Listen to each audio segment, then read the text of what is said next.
Breonna Taylor. It has been 6 months now since the 26-year-old EMT was killed in her own apartment by Louisville police. And after months of protests in the streets, online, and at major sporting events, the city of Louisville has finally responded. A major development in the killing of Breonna Taylor. Attorneys for Taylor's family say they have reached a settlement with the city of Louisville, Kentucky.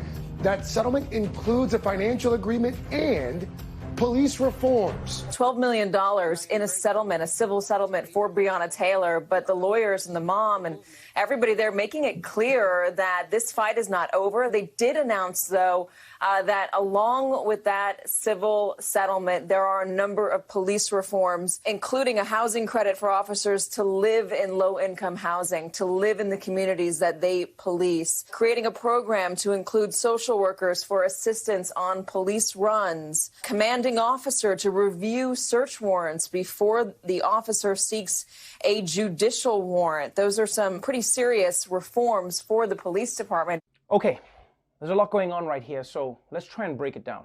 In what might be a first, the city of Louisville has agreed to not just pay a settlement to Breonna Taylor's family, but also enact a number of police reforms to try and prevent something like this from happening ever again. For instance, from now on, a commanding officer has to attach their name to a search warrant before it goes to a judge, which hopefully means that they'll be more careful about which raids they approve, because now they can be held accountable. Also, every raid will now include paramedics, so that if someone does get shot, somebody is on hand to try and save their life, unlike what happened with Breonna Taylor, who was left on the ground for 20 minutes after being shot. Another reform is that officers will now be incentivized to live in the communities that they police, which is a step in the right direction, but I'll be honest with you, I can't believe that police are allowed to live outside the areas that they patrol. You know, you would think they'd have a vested interest if they police the places that they're from. You know, it's like the president not living in the country that he's in charge of, which I know technically Putin does with America, but you know what I'm saying. And obviously, a large part of the settlement is the $12 million paid to Breonna Taylor's family, which is a record for the most money Louisville has ever paid for police misconduct. But honestly, that's not really the type of records we want black people to be setting. And the thing that's also messed up about these settlements is that it's never paid by the police who did something wrong. It's paid by the city, which means taxpayers are being punished for the crimes that are committed against them, which I think we can all agree is some bullshit. I mean, if cops are guilty of misconduct, they should be responsible for the settlement. You'd be a lot less likely to play fast and loose if you knew that you were risking your house. And as for the police department, this was a big step forward. But at the same time, guys, I don't think it should take the killing of an innocent person for police departments to make common sense reforms. They should be doing this on their own. You know, the time to install a smoke detector is not while your house is on fire. So yes, the city of Louisville has made moves to atone for what happened to Breonna Taylor. And in some ways, this is a victory. But really, the true victory will be when no more families have to get settlements for the loved ones that they've lost. All right, let's move on from police brutality to another scourge of 2020, Facebook, the place your uncle goes to investigate the Kennedy assassination.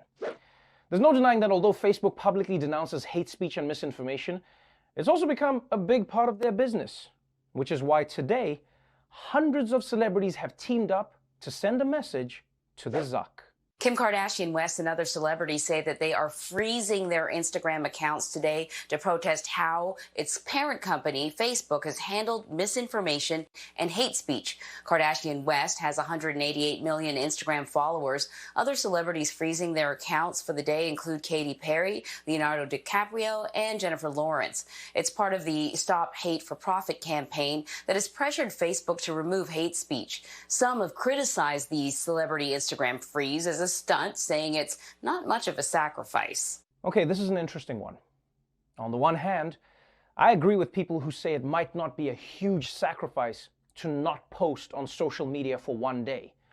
I mean, for people who have Spectrum, a day with no internet is just a part of their lives. But on the other hand, you have to admit all of these giant accounts freezing their posts on the same day creates a huge amount of attention to the problem of hate speech online. And anything that brings awareness to this issue, which is radicalizing young men, misinforming the public, and undermining democracy is a really good thing. Because guys, next to climate change and income inequality, online toxicity could become one of the things that rips our society apart.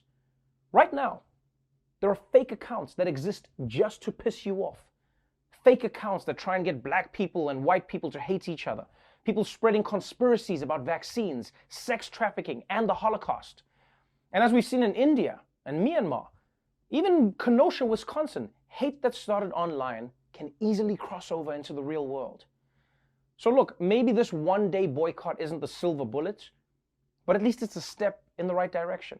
And it's also good because maybe for a day, we can finally stop obsessing over stupid things like celebrities' butt pics and start focusing on important things like our friends' butt pics. So kudos to Kim Kardashian for taking part in this massive event. But if you ask me, taking some time off the internet could also be good for Kanye West. I mean, he could finally get back to his roots, forget the likes, forget the retweets, and just urinate on stuff for the love of the game.